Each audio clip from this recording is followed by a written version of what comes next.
Okay, welcome back to Southern Unscripted. I'm your host, Sarah. If you're new here, welcome. If you've made it to episode 4, oh my God, thank you for the support. I am going to cover a lot of photography stuff. I'm just going to tell you my story and how we got here and just some business comparison from like back home, Louisiana, running a photography business to running one in Texas. But I have a lot of things that I want to unpack first. We have some updates. Um, so update number 1, podcast, how's it going? It is going great.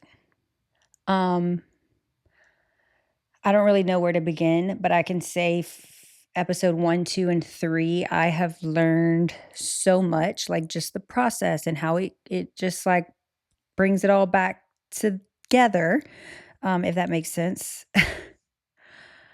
I do want to say, whenever I made the announcement that I was even bringing a podcast into my life, the amount of support that I got was touching. I, for the people that knew me or know me back home, they've been following my journey, my growth, my adventures. They were so supportive, like, oh my God, this is so for you. Like, you will do great at this. And then all my new um, besties and friends out here in Texas, they were just like so supportive, so supportive. And the number one question that I get is, what is it about? What is it about? What is it about? I don't know. The truth is, I don't know what it's about. I'm just here to talk about all kind of things and life experiences and um, be extremely vulnerable in things that change me and grew me, but for the better, and hope that it can inspire my friends or my followers. I do like to talk a little shit and roast people, and I think that could be fun as long as it's playful and not offensive. I also love fashion, so like my goal is just to do all of these things, and whichever one takes off or that gets the most attention, that will be the audience that I will go after.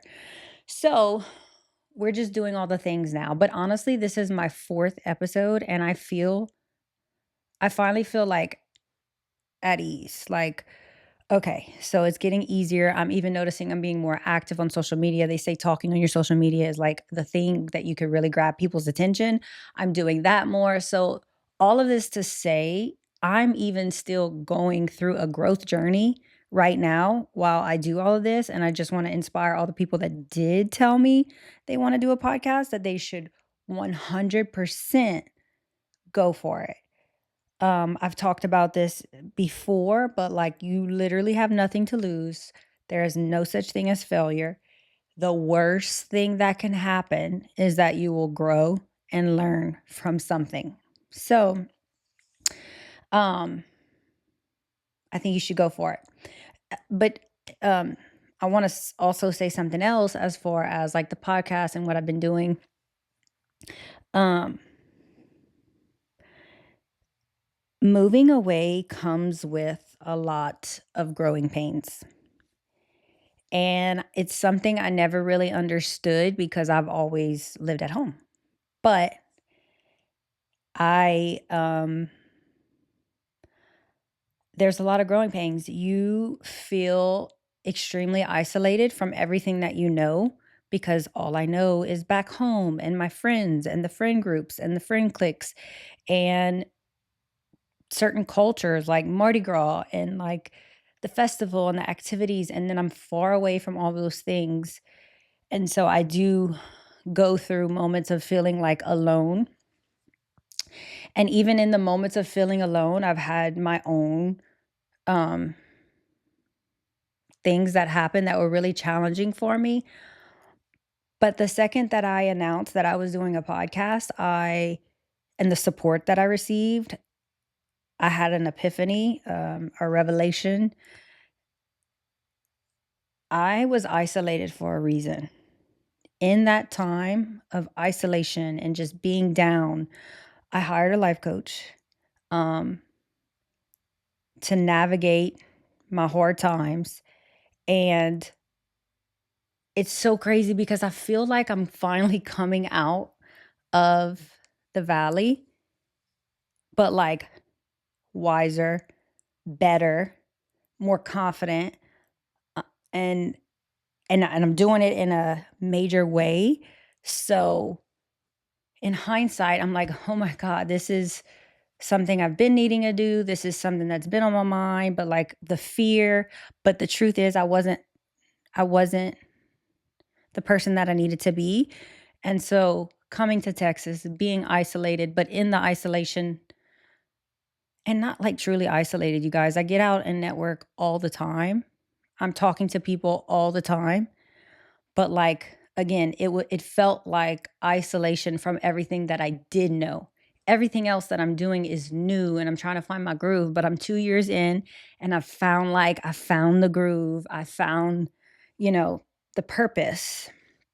And so, in hindsight, I'm so proud of myself. It was like, "Okay, all of those things happen on purpose so I could really just dig deeper and come out better and stronger." So I just wanted to share that. I was like, "Oh my god, I need to share this on my podcast." The love and the support that I got, um, has been amazing. And, I do wanna say people always talk about wanting to try this new venture, wanting to start a podcast, all the things. And so they go for it, they make the move, they make the jump, the leap of faith, and then they feel like they don't get the support from maybe we'll use family and friends as an example. Um, that's a real thing, and I think that's okay. That's okay to not get the support, but you're around someone somewhere that's going to support you, and that's all that matters. You only need one person to be a good support system. If you have more than one, that's amazing. Um, but anyways, go for it. Don't let nothing hold you back. And if something is holding you back, I think you need to look yourself in the mirror. You need to really dig deep and ask who, what, when, where. Why is it bothering you? Why is it holding you back? What can you do better? I stand firm on getting a life coach. That is one of the best things you could do for yourself, and you owe it to yourself to break generational curses and be better for you, and then your kids and your spouse if you have one, and so on and so forth. But anyways, we won't get too much on a tangent on that. We'll continue with the updates. When I launched my podcast, um, I have this group of women that started off as a networking group, but it really transformed into a sisterhood. I genuinely love these women. They are so many heartfelt people that will give you the shirt off your back. I truly feel like I can ask almost any one of those women for something if I needed help with something, and they would do whatever they could in their power to help me. And I am so lucky and so grateful to have this type of support system, because then I really don't need my family and my friends, because I have women standing behind me. And they were the women that were like gassing me up when I announced this. So it made me feel like even more, okay, I'm doing the right thing. And it just felt good to have that. Now, what people say behind closed doors, you don't know, but that's not for you to figure out, anyways. I am very grateful to have the support team that I have. I know not everyone has that. But I guess I needed to really emphasis on that because it seems like I wrote that twice on my bullets. um, okay. And then the next update, I'm having a dilemma. So if you've listened to, I think it's episode 2, I was maybe sharing icks or just things that aggravate me, topics, hot topics. I don't know how I brought this up, but I did share how matching clothes is a no bueno. Um, let's unpack that because I'm in a situation. So, I I just don't like it. Like, I feel like every time I dress, first of all, the way I am dressed right now, sports clothes, very basic, 90% of the time, how I walk around this earth, okay? I only like solids. We don't do patterns. So, well, heavy on, I don't do heavy patterns. Timeless patterns are fine, like nautical stripes, which is what came to mind. But I do solids. But I'm noticing even when I dress up, we're doing solids. I like to get cool sneakers, but we're not matching. And also, I, uh, this is a perfect example. My friend is killing it in trucker hats right now. She has a boutique and a hat company back home. It's called Brim Bar, shout out. And she is mass producing hats like it's nobody's business. I um I was trying to get a hat before my vacation, but it doesn't look like that's going to happen. That's okay. I'm so happy that she's killing it and has abundance of orders. There's a hat that she made that I thought was pretty badass. Um, and it said "Play Boosie." So tight. I wanted it. You know, Louisiana people, they know Boosie. He's the mascot w- or the co-mascot next to Lil Wayne. I don't know. That could be controversial. But anyways, Boosie is the guy in Louisiana, and so it's this cool hat, embroidered "Play Boosie," and I wanted it. But in like 2.5 seconds, everybody had it. Everybody had this hat, and they're just like ordering this hat. The entire United States of America has this hat, which so cool that the entire United States of America loves Boosie, right? So when I called her and I was like, "Hey, I wanna customize a hat," and she was like, "Do you want to play Boosie? Because obviously it's trending." And I was like, "I did want it, but now the whole United States of America has it, so I don't want it." So just to give you an example of like, I'm cool with trends, but if it's trending too hard, then it's not for me because or maybe if I hopped on the trend early and no one else had it yet, it's okay. I really make up the stupidest rules, but they're my rules, okay? And I follow my rules, all right? So my daughter's in cheer. This is a very new world to me, which cheer is not new. I was in cheer middle school and the very beginning of high school. I ended up just being really bad and quit cheer because partying was way more important than being a cheerleader. And I remember when I was in cheer, I was bullied as a cheerleader. I was. I remember going to a camp, I was being teased for something. I just, cheer can be, you know, a lot. And I'm a girl and I'm crazy. And I know how bitchy I could be. So when you have a lot of women and a lot of little girls, you know, it could be scary. And honestly, this is just my thoughts going into this. I think I'm scared. I don't voice this to my daughter, obviously. Um, I just, it's based off of my experiences and my traumas. And I think I'm traumatized. So it's like I have this wall up, which I shouldn't because everyone has been so freaking amazing and nice and just helpful. It's great, right? Until it's not. And I don't mean that in a negative way. But so we're in mom groups and we're in like a way to communicate and they're starting to match shoes, the moms, and we're going to match shirts. And like, you guys, I said I wasn't going to do this, but then I almost have like this guilt like does my child suffer if I don't like be like that matchy matchy because I'll do anything for my child, right? But I'm just like, even when my son played soccer for years, I'll use this as an example. I wasn't big on buying the t-shirts.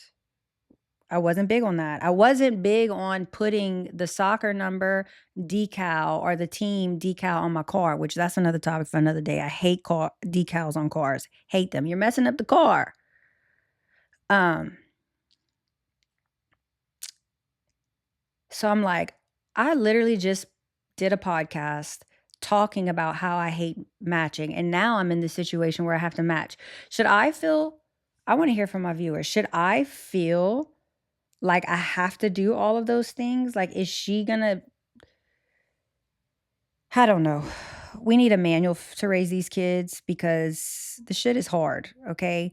And I don't ever want my child to feel left out or not included because of something that I've chose or decided. Should we get matching shoes with the moms? Because y'all know I really don't want to do that. Like, I think fashion, the way I dress for anything is going to be a compliment, unless it's sports. But shit, I still match my sports workout outfits because that has to look cute too, right, girl? Fashion should be fun and not restricted. And I feel like when someone says they have a style, they're already restricting their fashion. Like they have certain people will go to certain boutiques, that's their style. Cato's. I mean, I don't freaking know where these women shop, but I don't have a style. Like, to me, there's a time and a place for certain things. If you wanna dress sexy, there's a time and a place for that. If you wanna dress sophisticated, there's a time and a place for that. If you wanna give French elegance vibe, there's a time and a place for that. Edgy because you're going to the city, there's a time and a place for that. So for me, I just go on theme. Like, what are we doing? What's the vibe, right? Um Is the vibe at sports events matchy matchy? I guess that's uniform. Oh man. But you know what? I don't even go to a football game and wear a football shirt. Do not. I'll wear the colors, but I'm not matching with somebody else either. So that's my take on that, but I would love to hear from you. Now, if you are a matcher and you like to have the bachelorette shirt, last fling before the ring, to each their own, girl. You rock it, okay? Okay, and then the last update before I get into my photography story, and I'm very devastated about this. P. Diddy. I mean, I would even like to be neutral on this subject. Let me sit neutral for a second, okay? There's some men that are speaking out that are happy that he's not guilty for those harder charges because they think there's no crime there. He's a freak and that's it. A freak is a freak. He's doing some freaky shit. Even they didn't agree with the freaky shit, but like there's no crime. But to me, the crime, because like obviously the drugs, I don't want to say it in case I get like pulled down or something, but obviously that is everywhere. Which that's a crime in itself. Like clearly you're not supposed to have it. That's a crime, right? If you get caught with it, that's a crime. And then distributing distributing it even though you're not taking money for it is still not okay. But the forceful of like bringing girls places, holding them hostage or over a balcony, you can tell that this man has power. So like even that's not okay. No man should treat anyone like that and or get away with it. So I'm extremely salty about the verdict. I'm not even going to lie, but I do think we're not done. I do think he's going to have more lawsuits. People are going to start speaking up because they're unhappy with the verdict and they might feel a little braver to speak up. Um and then the whole Rock Nation stuff is starting to go down south, which I don't know enough information to talk about, but I'm going to dig into that a little bit more um, and bring it up in the future. I just need to do my research and watch a few more things spiral. So that's my verdict on Diddy's verdict. But I would love to know what y'all think. I want to know, which side are you on? Or you think he is guilty or not guilty? Like, what are your thoughts on it? Okay. So now I'm going to get into my personal story. Okay. So whenever I found photography or photography found me, I was freshly engaged. I always did love beautiful images and like the magic, and I mean, photographers have evolved so much today, but just a beautiful picture that's, like, showing a beautiful bride or whatever, I love that, but me and my husband were still just kind of building everything we have, so I didn't really have the funds to spend thousands of dollars on this because we were planning to elope, which was a very cheaper route for a wedding, but, we still needed to save money for that. So I was like, man, what if I just got a camera and started taking pictures myself? And um, everyone, my husband and I, we agreed that wouldn't be a bad idea because we could possibly turn into a business. So I bought me a good camera and I called my best friend who, when I would always wanna do something crazy, this is the person I would call. I used to do my own extensions. I would call her, like, I would just always call her, like, "Help me." And she came with me, and I did my own hair and makeup, wedding dress, and I did my bridals. Where did we do them? Avery Island in Louisiana. Beautiful place. And then I edited. And looking back, the editing is horrible. It was literally a brand new person who's never touched any editing program ever, just having fun and playing. But I mean, it was horrible because I would literally do the floor black and white and the trees green. I mean, who does that? But, anyways, if you aren't a photographer and you look at the picture, you probably think it's fine. But um, I really fell in love with the editing process. So I was like, man, this is fun. So what I did was Louisiana University, Raging Cajun. I don't even know what it's called because it was UL or USL and they changed it. Anyways, had online like workshops, like photography workshops that kind of dug deep into photography editing through Photoshop. So I did several of those. I also did one that kind of helped understand the science of the camera and your aperture and your um ISO, focal points, all the things, right? And it was helpful. And then I even dug deeper. There's this amazing photography company out of Louisiana called Three Nails Photography, and they did like elegant portraits like um definitely styled and staged. I mean, magical. And so then I took a course with them just to kind of learn more like brushing on skin, just to give good complexion. It's so different now with AIs and everything. But that's kind of where it all started. Um, the only problem was I was not confident at all. And so when I would put my work out there, I wasn't confident. Marketing myself, I wasn't confident. And the truth is, you attract what you put out. And so it's like I'm putting out not enough confidence, not owning, almost like imposter syndrome. Like I feel like, but I'm not a photographer, but I'm trying to be a photographer. Um, and so I always just kept doing it, but I just was never in a place that I was growing or excelling at it. And then the non-confident person that I was at that time, I'd just be like, why can't I get this? Why can't I get that? Poor me, which I was like doing it to myself, right? Um, but I always held on to it. I've always had at least a couple clients that would just come back to me consistently. So that was great because that allowed me to grow. And then I would do giveaways, and there was just certain things that would help me grow. Um, but whenever I found the nutrition company, I kind of put on the back pedal and was just doing the nutrition company full force. But I still had some clients that would just come back in season of like fall or birthdays or whatever and do that.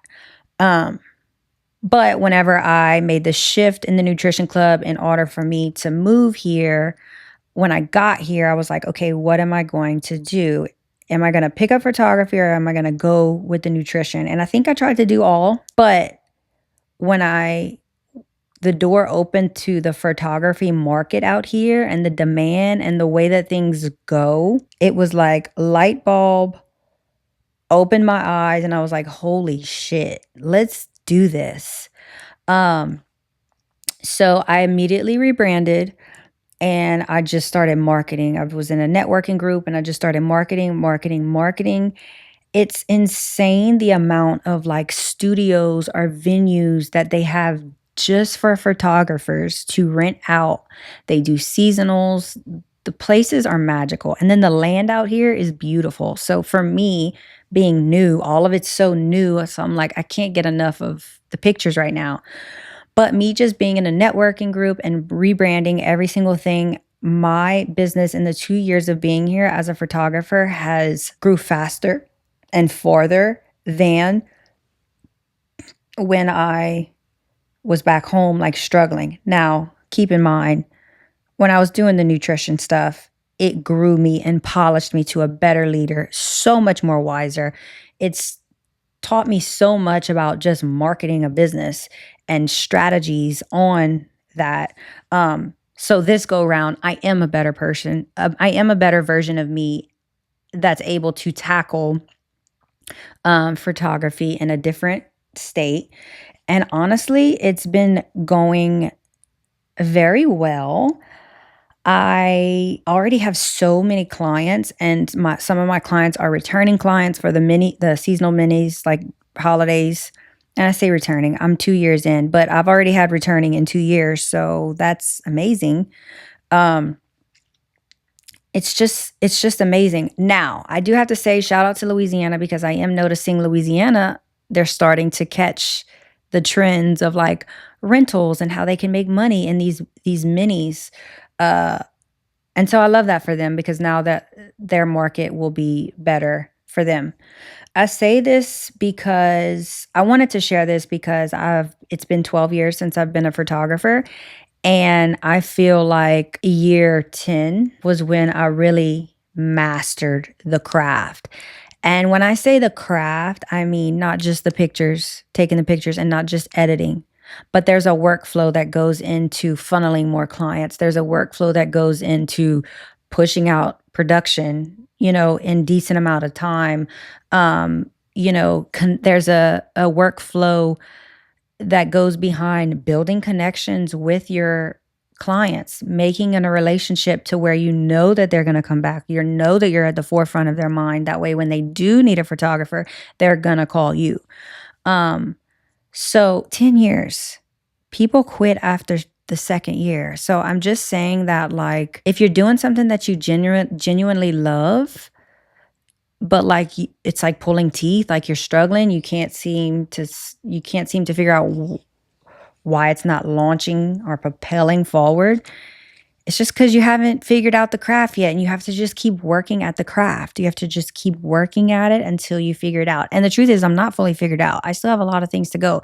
And like, I want to do weddings, micro weddings. I love, but sometimes I'm always willing to move my feet, but sometimes God points my footsteps somewhere else. And right now I am heavy on branding and I am loving it because it's portraits. I'm helping people build business, which I am always down for to help. Like, I don't even need to know anything about you and your industry, but if I can help you create photos that's going to target your audience and help you grow and be successful, I am in. Count me in. Let's do this.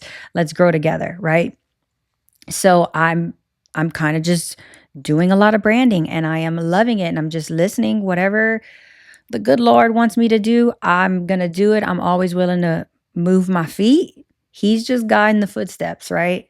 Um so I just wanted to share that and hope that it can encourage you to maybe you've been slacking and you haven't been working hard enough at your craft, or maybe you've lost all your creative bugs and you need to find that thing that ignites you again to like feel so excited about doing something, because I know we all reach burnout phases and moments where we're just like, I don't feel like doing it, but um I like to go to workshops, conference, anything that's gonna fire me up to like get my wheels spinning. If I can't go to sleep at night because my wheels are spinning, that's a good thing. Granted, I love my sleep, but that's a sign that you're doing something that's exciting you in your life right now. So I want to encourage you to do it.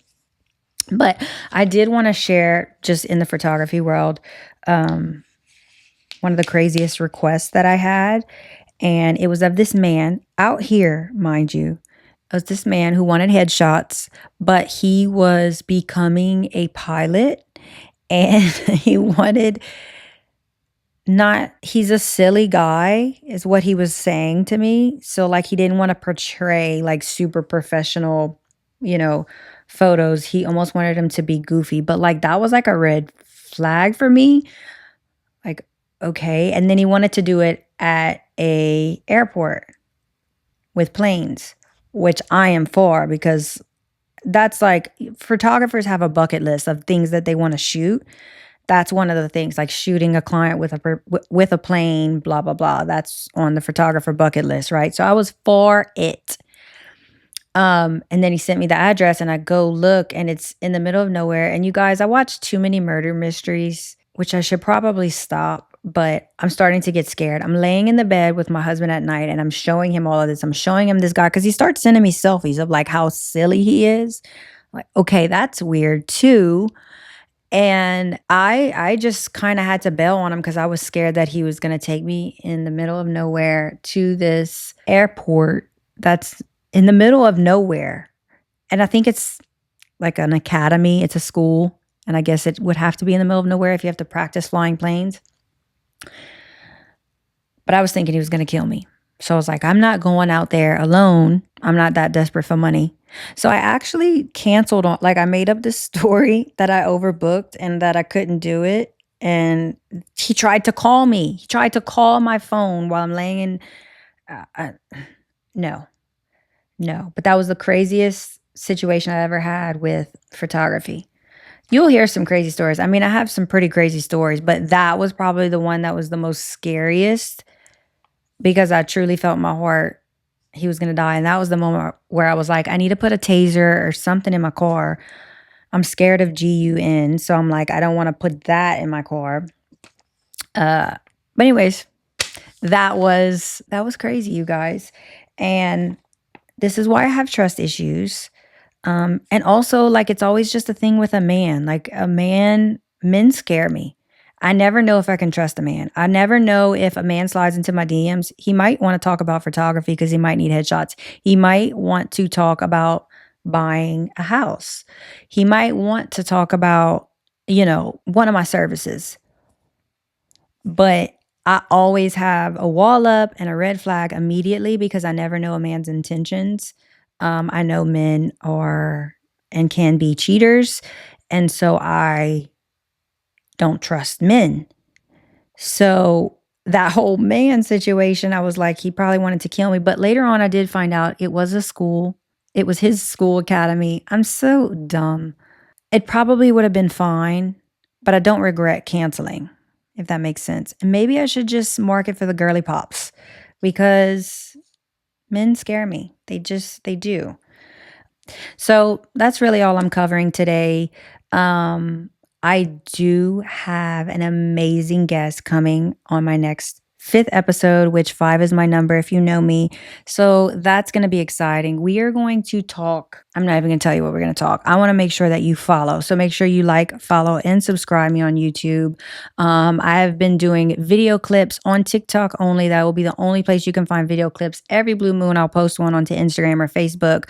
But just make sure that you subscribe to YouTube and follow me on iPodcasts and Spotify, and we'll keep it going.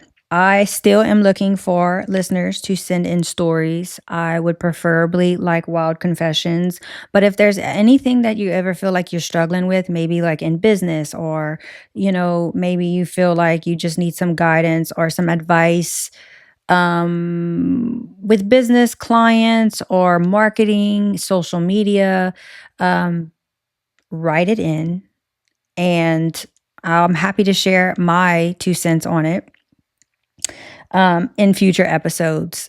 And if you are local to the Houston Woodlands area and you may know someone who would be great for me to bring on, make sure you write that in to tag them. I'm looking for some great local influencers out here that could really just add value to the podcast. But other than that, I hope y'all have an amazing time. If you're following me, if you made it to episode 4, thank you. Keep it going, and I will see y'all next time.